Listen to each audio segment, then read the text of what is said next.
कहानी कुछ इस प्रकार है। मोक्षदा एकादशी व्रत कथा और एकादशी के महत्व। मोक्षदा एकादशी मार्गशीर्ष मास के शुक्ल पक्ष की एकादशी को कहा जाता है। यह एकादशी इस माह बुधवार 11 दिसंबर 2024 को पड़ रहा है।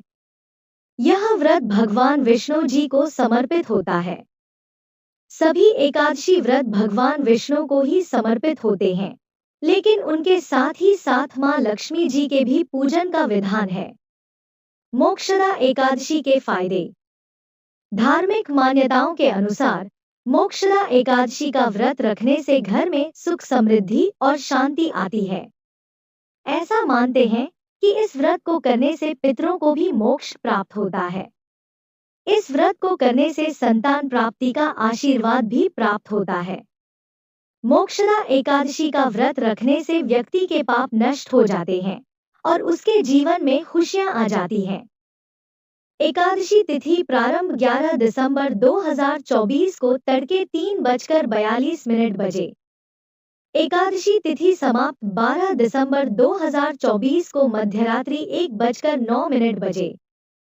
पारण व्रत तोड़ने का समय 12 दिसंबर को सुबह 7:05 से 9:09 के बीच। मोक्षदा एकादशी व्रत के कुछ नियम।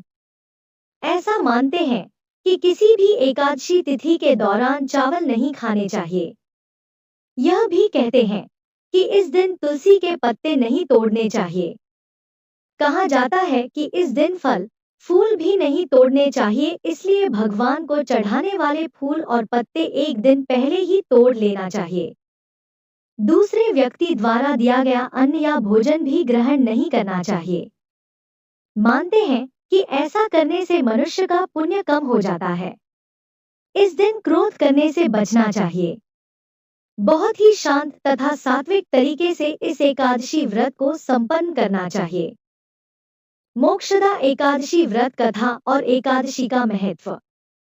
पौराणिक कथा के अनुसार गोकुल नामक राज्य में वैखानस नामक एक राजा राज्य करता था।